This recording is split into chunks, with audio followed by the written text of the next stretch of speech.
Welcome back to my channel. Today, we're stepping into the part of the Sister Wives universe that Kody and Robyn Brown pray you never question, the part that exposes the fracture not between wives, but between children. Because beneath the tears, the jealousy, the gaslighting, and the staged family unity, there is a truth so heavy, so disturbing, that it has quietly crushed the foundation of a 30-year experiment. There is a pink elephant in the room, a massive, undeniable truth, and yet Kody and Robyn tiptoe around it as if pretending it isn't there will make it disappear. That truth? Children have been erased. Not forgotten. Not overlooked. Erased. There is an invisible wall running right through Flagstaff, Arizona. On one side, the problem children, the ones who are labeled dangerous, rebellious, ungrateful. On the other side, the two golden heirs inside the McMansion fortress, Solomon and Ariella, children raised in a sterile bubble, shielded not from germs, but from their own siblings. And here's what no one dares to say out loud. This isolation is not an accident. It is a strategy. Today, we are tearing this wall down brick by brick. We are exposing the psychology, the manipulation, and the financial conspiracy that suggests that these two young children are being groomed, intentionally or not, as the future heirs of an empire built on the unpaid emotional labor of the women who walked away. But before we go any further, I need you to do one thing. If you support real investigative reporting, if you want the truth about the DAB Sark money trail and the secrets the show edits out, smash that like button, subscribe to Sister Wives Crew, and turn on all notifications. We have insiders whispering things that change everything, and you're going to want to hear every single chapter. Now, let's get into the evidence. The weaponization of language. Kody Brown has a favorite word. He uses it as a shield, a sword, and a full body armor. Tender-aged children. You've heard him chant it like a mantra. He can't go to Isabel's surgery. Tender-aged children. He can't meet Garrison or Gabriel halfway. Tender-aged children. He can't divide his time, can't leave Robyn's house, can't show up for anyone else. Tender-aged children. But let's strip the illusion. Solomon was not a toddler. Ariella was not an infant. These were elementary school kids during the height of the separation drama. Kody wasn't describing their age. He was describing his weapon. By calling them tender, he accomplishes two highly manipulative goals. 1. He infantilizes Solomon and Ariella. He stunts their independence. He convinces them they're fragile, helpless, and unable to exist without constant parental supervision. It keeps them psychologically leashed to Robyn and Kody. 2. He villainizes the older siblings by contrast. Truly, Savannah and Isabel are only a few years older, but suddenly they are resilient, grown, fine without him. Truly Brown, a child, is treated like an adult. Solomon Brown, also a child, is treated like a Fabergé egg. This isn't about biology. This is about hierarchy. Favor desguisa das necessite. When Kody says tender, what he actually means is, these are the children I choose. These are the children I center. These are the children who justify never leaving Robyn's side. This is not parenting. This is narrative engineering. The pandemic perfect storm. With hindsight, one thing becomes painfully obvious. COVID-19 was the greatest gift Robyn's agenda ever received. Before the pandemic, the family was already wobbling. There was tension, resentment, emotional distance, but still just enough social pressure to maintain the illusion of one family. Then the virus hit, and suddenly, Kody and Robyn were handed the perfect moral shield. Their protocols went far beyond CDC recommendations. These weren't safety measures. These were gates. Kody effectively retired from plural marriage under the banner of quarantine. He stayed at Robyn's house for months, not because of safety, but because the tenders made it necessary. It was a perfect trap. A no-win scenario for the other wives. If Janelle's boys went to work, they were dangerous. If Christine traveled, she was reckless. If anyone disagreed with Robyn's rules, they were anti-family. The bar to enter Robyn's home wasn't high. It was impossible. And that was the entire design. Isolation framed as morality. Separation disguised as safety. In the world of the Browns, the pandemic didn't just change schedules. It changed reality itself. For 2 full years, Solomon and Ariella woke up every morning with their father in the house. Dinner was shared every night. They never witnessed him leave for Janelle's or Christine's. In their minds, the plural family had vanished. The other children weren't siblings, they were voices on a phone. Faces 6 feet apart in a driveway, people who belonged to another world entirely. The pandemic didn't just provide an excuse. It broke the habit of sharing a father, and Robyn made sure it was never reformed. The truly paradox, the heartbreak of this story crystallizes in one devastating contradiction, what we call the truly paradox. Look at Kody Brown. She is the youngest of her set, just as Solomon is of his. And yet, Kody treats them like they come from different species. Clips of Kody visiting Robyn's house are painfully telling, standing awkwardly in the driveway, sitting apart, like a stranger, like a contaminant in her own family. Now look at Solomon. He is treated like royalty, protected, coddled, and centered. Every interaction Kody has with Solomon or Ariella is patient, doting, almost reverential. The contrast isn't subtle. Kody receives forced, impatient attention during rare interactions. Solomon is enveloped in a world built around his needs. When Kody enters Robyn's house, she is stepping into a fortress. The message is clear. She is the outsider. She is the physical embodiment of the mother who left. She is not to be trusted with the tender ones. Solomon and Ariella aren't encouraged to bond with her. They aren't told, "This is your sister. Go hug her." Instead, the rules are drilled into them. Stay back. Be careful. Follow the rules. The hierarchy is unmistakable. Kody is a guest. Solomon and Ariella are the heirs. This paradox exposes the cruel lie of the tender age excuse. If the youngest really mattered, Kody would be included. She isn't. She's left outside, watching her siblings thrive inside by the fire. The stranger danger moment. And then came the moment that froze hearts. Ariella, looking at the older siblings and wives, innocently asked, "Have dates?" It seems small, but it reveals the depth of systematic erasure. The children don't fully understand who their siblings are. They don't know their names. In a family that claims unity, this is abnormal. Inside Robyn's home, photos and dinner conversations revolve exclusively around Robyn's children and Kody. The achievements, milestones, and lives of the other children are effectively written out of history. If a child doesn't see a face, hear a name, or share a memory, that person ceases to exist. They become a stranger. When Ariella sees Gabriel or Garrison, she doesn't see her big brothers. She sees unknown, potentially dangerous men, fed by whispers from her mother. Unsafe, hostile, angry. This is no accident. It's deliberate psychological engineering. They start to view the rest of the family as the enemy. This is how you breed loyalty. You don't need chains. You don't need fences. You just need a siege mentality. Inside the McMansion, the message is whispered, repeated, embedded into the bones of the home. It's us against the world. We are the only ones who love each other. Everyone else is trying to hurt us. This is how you create a hyper-bonded, cult-like dynamic, one where the children become emotional soldiers for their mother's pain. Look at the older girls, Aurora and Brianna. They don't just cry, they cry for Robyn. They don't just pull away, they pull away in alignment with her grudges. They don't just react, they inherit her grievances. It is extremely likely that Solomon and Ariella are being fed the very same diet. The narrative being taught is clear. Dad didn't abandon anyone. Mom didn't sabotage anything. The people who left us? They were the disloyal ones. When a child grows up believing betrayal came from the outside, not inside, the family splits cleanly into heroes and villains. And Robyn makes sure her children know exactly who the heroes are. The erased mothers in the early years of Sister Wives, the mantra was simple. Love should be multiplied, not divided.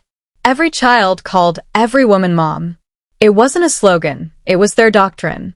But listen to the language now. Do Solomon and Ariella call Christine mom? Do they refer to Janelle as mom? Absolutely not.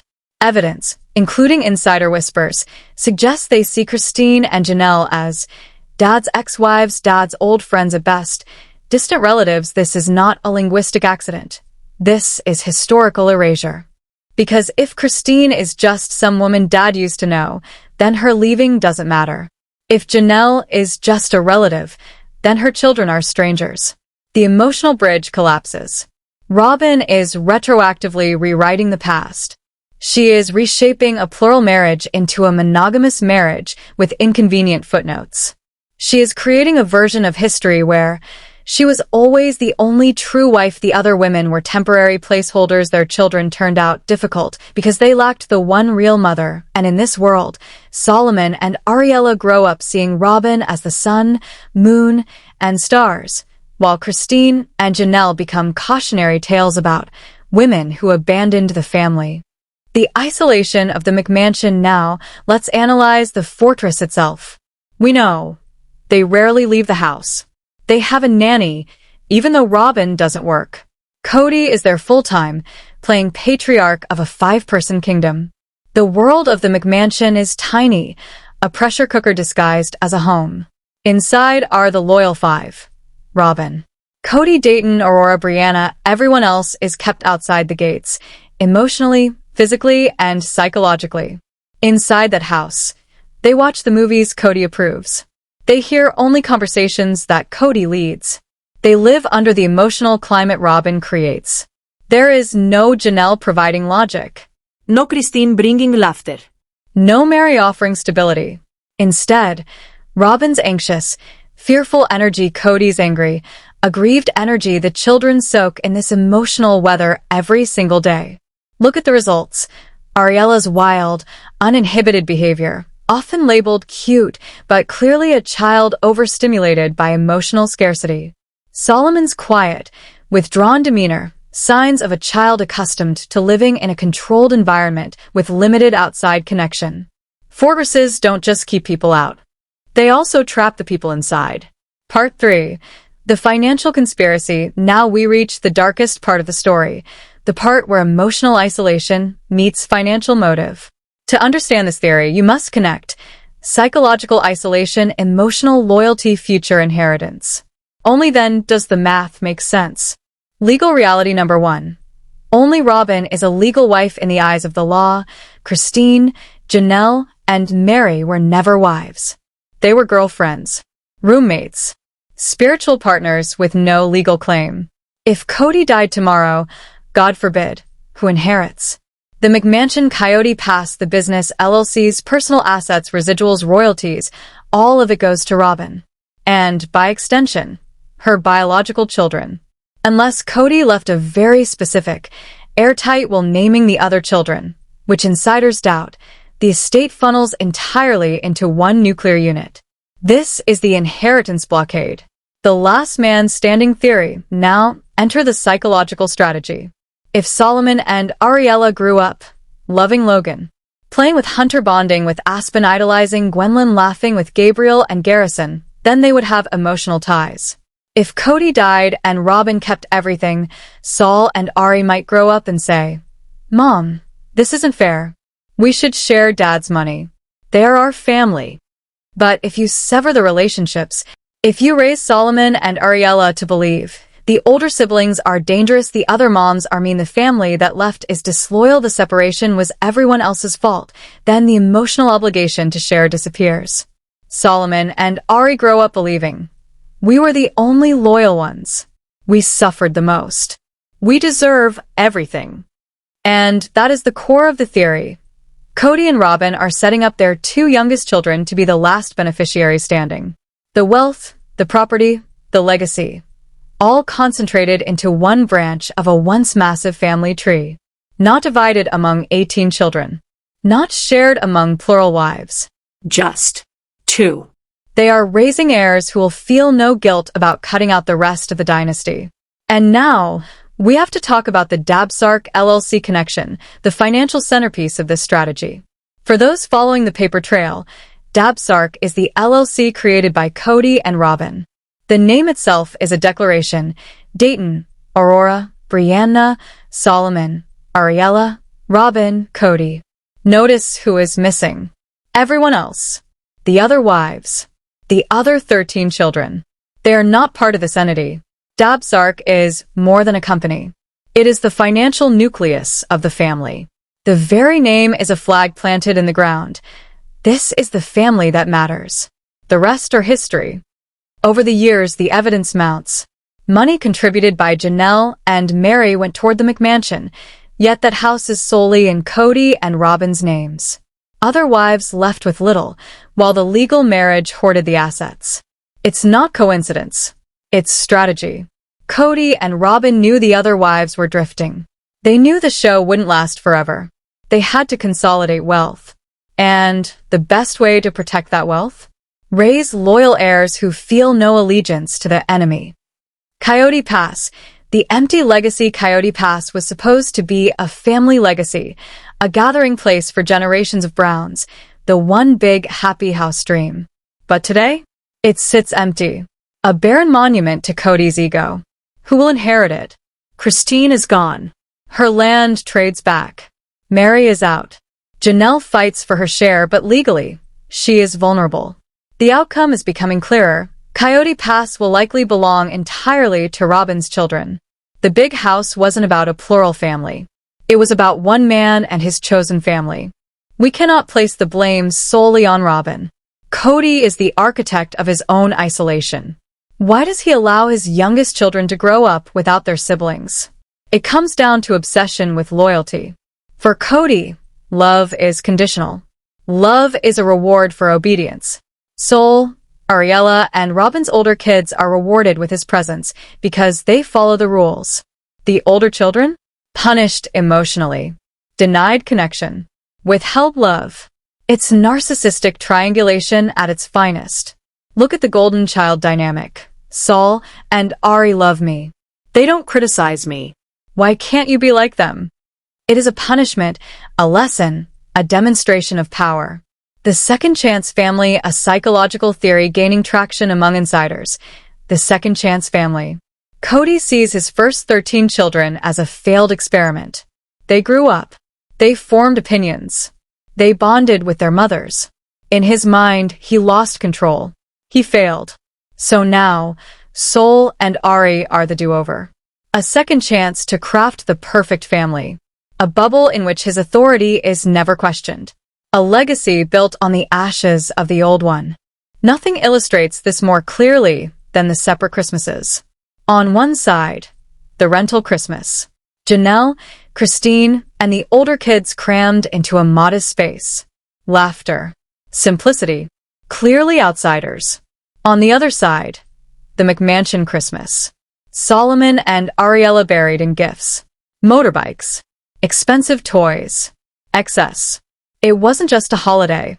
It was a display of dominance. Kody was saying, this is where the resources are. This is where the father is. And yet look closer. Was it joy? Or tension disguised by plastic and wrapping paper? The sheer abundance wasn't love. It was distraction. A substitute for the people who were missing. Kody was buying attention. Filling the room with stuff so the empty chairs wouldn't be noticed. But the damage is irreversible. The seeds of emotional isolation, loyalty manipulation, and inheritance consolidation are now firmly planted. Those images of the haves, the invisible knots in the family, are now permanent. Solomon and Ariella are growing up believing that Christmas means just them, Dad, and a mountain of presents. Meanwhile, the older siblings are watching from the sidelines, learning a cruel lesson. Their father would rather buy motorbikes for the tenders than pick up the phone and call them. This brings us to part 5, a generation divided. The future of a broken family. What are the consequences of this isolation? We're looking at a Brown family tree split down the middle, cleaved with an axe. The biggest threat to Kody and Robyn's narrative? Discovery. We live in a digital age. Solomon and Ariella will not stay little forever. They will eventually get smartphones. They will search their names. They will find YouTube channels like this one. Imagine a 15-year-old Solomon watching 18 seasons of his father neglecting his siblings. Watching Gabriel cry. Seeing the way their father and mother spun the story against the other wives. The truth is recorded in high definition. It cannot be hidden. When they realize their protection was actually a prison, the fallout will be devastating. The cousin crisis add to that the next generation. Maddie, Melty, and other older cousins are having children. Solomon and Ariella are technically aunts and uncles, but to kids they have never met. The generational web that polygamy promised, the massive support system, is shredded. Sol and Ari will have no village, only the McMansion. Look at Dayton, Aurora, and Brianna. Adults, yet still living at home, still reliant on Robyn. This is no accident. This is a deliberate blueprint. If the older three are prototypes, then Sol and Ari are the final product. They are being groomed to remain dependent, fearful, and loyal. The Dabsark connection, the Dabsark LLC, is a smoking gun. Formed as the other marriages began to fracture, it excludes everyone but Robyn's children. And here's the theory gaining traction online. The 5-lot theory. Kody's obsession with 5 lots at Coyote Pass? Not for wives, it was for Robyn's 5 children. Christine, Mary, Janelle? Out. Robyn's children? In. Solomon and Ariella aren't just favorites. They are being positioned to inherit the kingdom their siblings helped build. Isolation isn't just emotional, it's strategic. Future landlords cannot bond with the people they are evicting. They need a clean slate. The Truman Show of Flagstaff Solomon and Ariella are living in an artificial reality, constantly filmed, yet shielded from criticism and truth. Imagine Ariella at 20, raised to believe her father is a hero, stepping into the real world, seeing memes, commentary, and the millions who view Kody as a narcissist and Robyn as manipulative. The cognitive dissonance will crash spectacularly. The failure to launch Aurora and Brianna's dependency reveals the larger pattern. Kody and Robyn are grooming emotional dependency. Independence is framed as betrayal, bonding with siblings, or attending college out of state, treated as an act of war. Solomon and Ariella have motorbikes, a mansion, and inheritance, but no freedom. They are emotional support objects for 2 adults who cannot face the consequences of their own actions. Early seasons, chaos, laughter, connection. Now, quiet, clean, expensive, but emotionally starved. Solomon and Ariella are robbed of 13 siblings, of heritage, of messy, beautiful brown family love. The final haunting question: will Solomon know Gabriel's laugh? Will Ariella know Isabel's hair-braiding magic? Or will the only legacy they know be a monetary empire built on manipulation? If you think this is just overprotective parenting gone wrong, or a calculated financial strategy, let me know in the comments. I read every single one. If you want us to dig deeper, bring in forensic accountants, and expose the full Dabsark money trail, hit that like button. Subscribe to Sister Wives Crew and turn on the bell. Our next investigation into Kody's gun business is going to blow the lid off everything. Remember, love should be multiplied, not divided. But in Flagstaff, it looks like it's being subtracted. See you next time.